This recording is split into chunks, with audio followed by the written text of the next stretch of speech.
lagi etika. Etika itu adalah etika lingkungan. Apapun yang menjadi kebijakan kita menyangkut produksi, pengambilan tambang sumber daya alam, juga apapun yang kita gunakan seluruh potensi bangsa ini, rujukannya adalah etika lingkungan. Komitmen kita ini adalah keseimbangan antara meletakkan manusia dan alam. Keseimbangan ini tidak bisa ditawar-tawar agar pembangunan kita berkelanjutan, agar melibatkan semua pihak yang ada. Tidak ada satupun yang tertinggal, sehingga produksi yang kita munculkan pun dari tambang, dari lithium, dari apapun itu tidak sembrono dan tidak sewenang-wenang. Bahkan yang lebih parah lagi, tidak mempertimbangkan lingkungan dan keberlanjutan masa depan. Sekali lagi, intinya bukan hanya etika lingkungan, tetapi etika bahwa forum ini adalah forum policy yang benar. Jangan-jangan kalau kita tebak-tebakan berpikir di sini, saya ragu kita ini adalah SJSD atau jangan-jangan jasa kita palsu semua di sini. Ini yang mengagetkan. Jadi kalau tebak-tebakan, ya bukan di sini lembaga-lembaganya. Di sini adalah kebijakan kita untuk memimpin negara.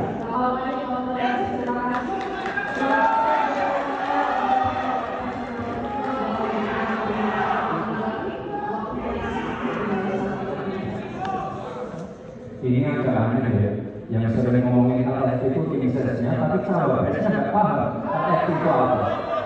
Kan aneh. Sering bicara AFP, lithium fosfat, Tesla nggak pakai nikel. Ini kan kebohongan publik, mohon maaf. Tesla pakai nikel, Pak. Dan kita sekarang, kita itu Indonesia itu adalah negara yang punya cadangan nikel terbesar sedunia. Ini kekuatan kita, ini bargaining kita. Jangan malah membahas AFP. Itu sama saja mempromosikan produknya China, Pak. Saya nggak tahu ya, Pak Tolong dan misalnya sering nggak diskusi dengan cawapresnya. Masa cawapresnya nggak apa-apa? Aneh. Kalau jelaskan saya lagi, lithium ferrofosfat itu adalah alternatif dari nikel. Intinya ada negara yang mau pakai nikel di gang 2. Itu loh yang saya maksud. Apakah Kenapa? Tenang. Ini serem banget.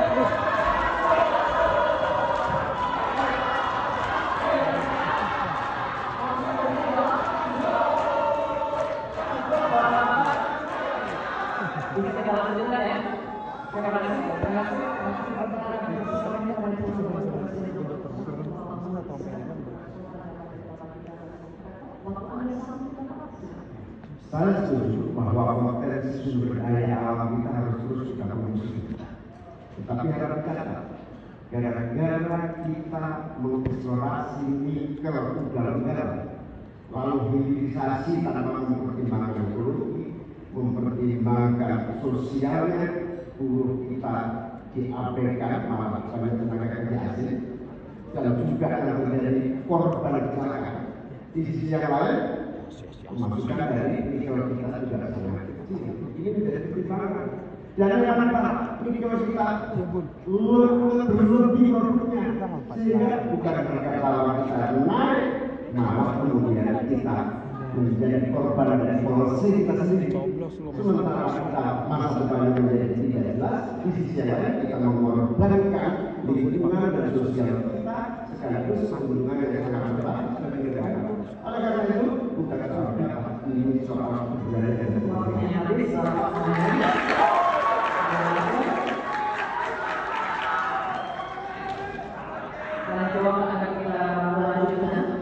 dan berikutnya calon wakil presiden nomor 3 dan calon wakil presiden nomor 2 akan bertanya jawab.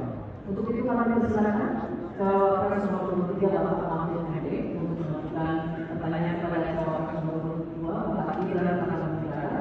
Pak Mahfud, waktunya 1 menit mulai saat Bapak berbicara. Mas Gibran, saya mohon menghormati Anda sebagai calon wakil presiden. Saya tidak akan bicara secara melibat nanti di akhir.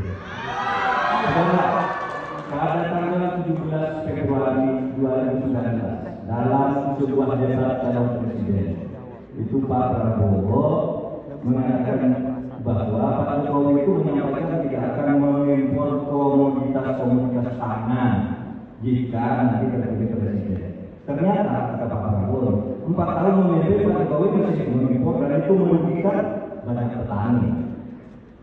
Nanti dicek ya bahwa itu pertanyaan Pak Prabowo ke Pak Jokowi saja.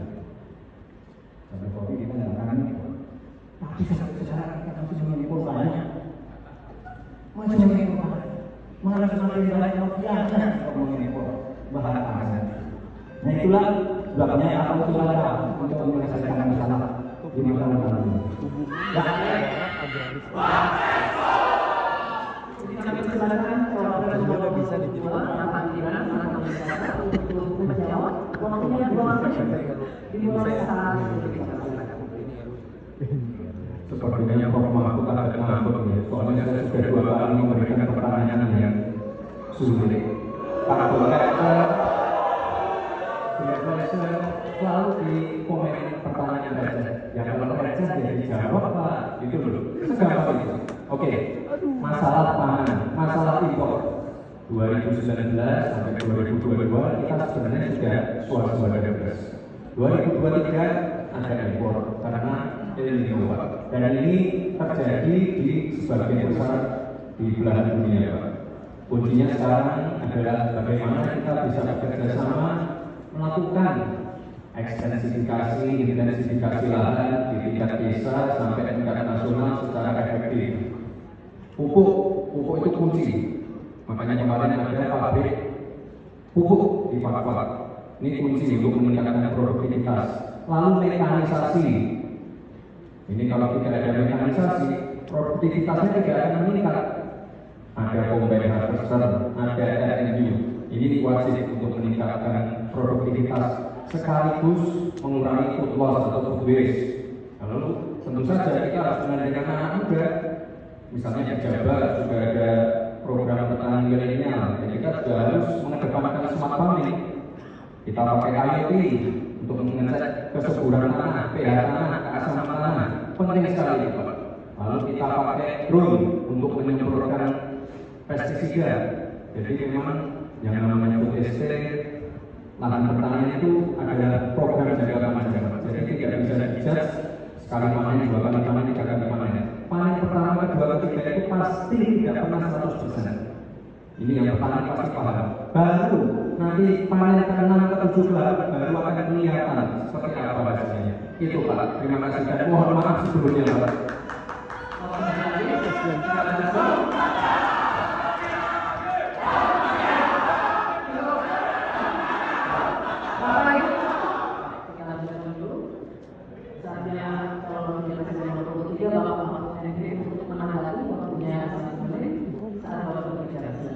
Pertanyaan saya itu. Pertanyaannya itu dulu Pak Prabowo bertanya katanya Pak Jokowi tidak mau memperbelas. Lalu sekarang pertanyaan ini catatan data harus dibaca. Impor kedelai 2 juta ton, susu 280 ton, gula pasir 4,4 ton, beras 2,8 ton, daging sapi 160 ton. Ini hasilnya seberapa dari hasil debat dulu yang ada 17 perkembangannya seberapa, semakin banyak semakin tersertifikasi juga dan verifikasi juga impornya dan lain-lain. Nah, sebab itu kemudian secara lebih mendalam saya ingin menanyakan posisi Mas Gibran dalam performa, posisi Anda sebagai presiden. Bagaimana tentang konsep Trisakti bukan terkait kemandirian? Selanjutnya kami persilakan Cawapres nomor 2 Bapak Gibran Rakabuming-Raka untuk merespon tanggapan dari Bapak Mahfud MD. Waktunya 1 menit Pak, dimulai dari saat Bapak berbicara. Terima kasih Prof. Mahfud untuk evaluasinya. Sekali lagi saya mohon maaf jika ada kata-kata saya yang salah. Tapi sekali lagi ini harus kita evaluasi. Dan kita jangan memberikan narasi-narasi yang menakutkan kepada warga. Intinya adalah program-program yang sudah berjalan sekarang, nomor 1 dan nomor 3 ini kan kompak. politik gagal. Saya lagi Pak. Memang ada yang gagal, tapi ada yang berhasil juga yang sudah panen. Misalnya di Gunung Mas, Kalteng, itu sudah panen jagung, singkong. Itu Pak, cek saja nanti ininya, cek saja datanya. Intinya adalah warga jangan diberikan narasi-narasi yang menakutkan. Kita harus optimis Pak. Bapak-bapak ini adalah calon-calon pemimpin, harus optimis. Jangan memberikan narasi-narasi yang menakutkan kepada warga dan masyarakat.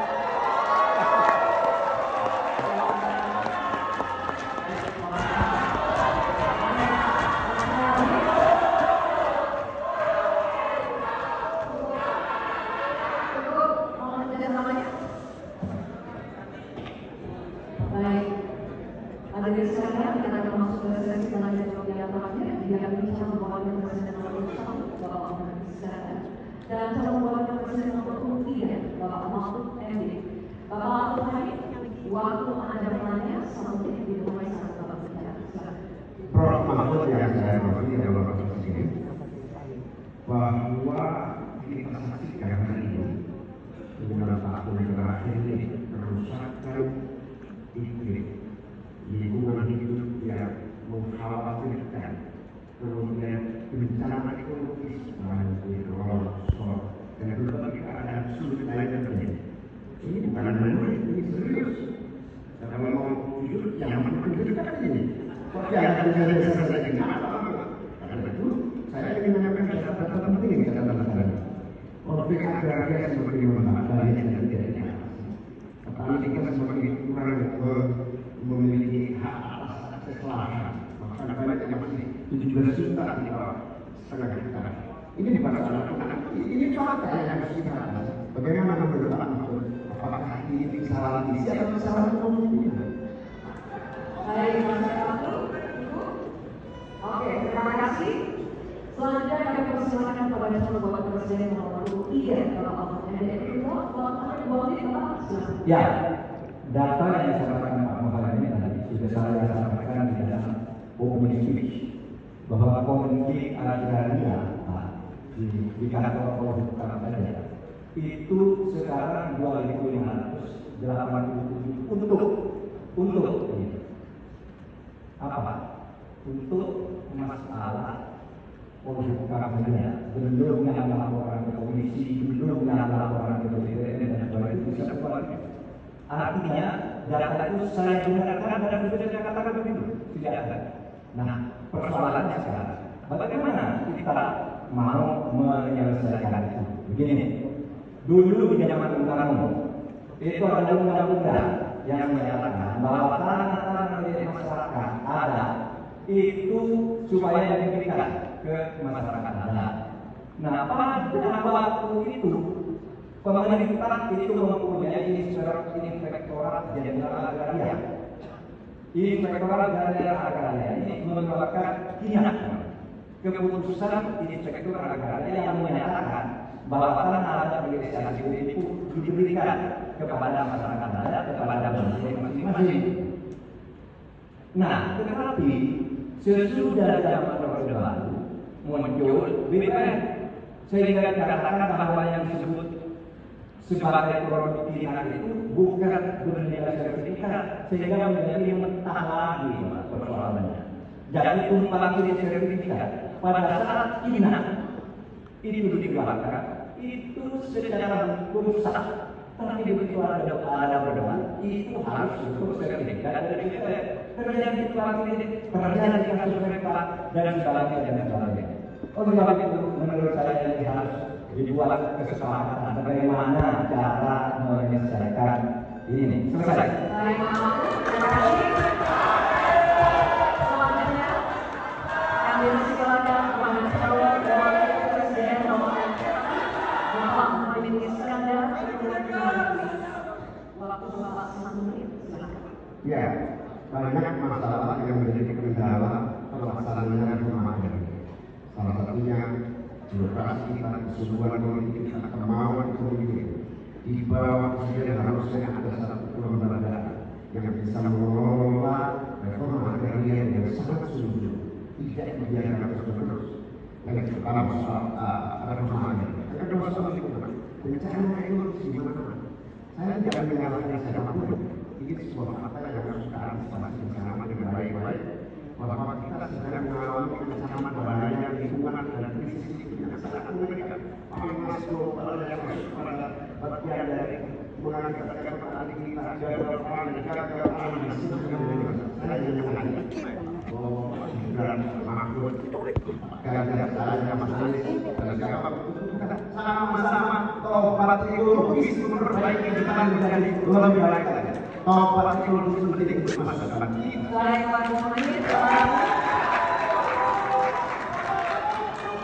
Sekarang kami persilakan kepada calon wakil presiden nomor 3 Bapak Mahfud MD untuk merespon pertanyaan dari Bapak Mahfud. Setuju karena yang diusulkan Pak Muhaimin tentang lembaga pemasaran memang menjadi salah satu bagian dari misi kami pada tahun ini.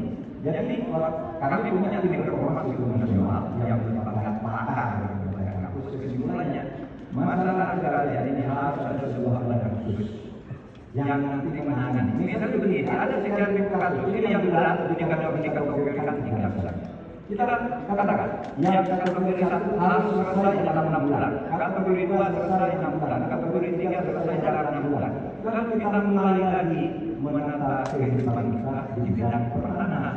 Sehingga nanti proses blending atau kesepakatan untuk inat dan sertifikat tanah itu akan menjadi bagian dari apa yang sudah kami kerjakan. Selesai. Oke, baik. Terima kasih Pak. Silakan dengan Presiden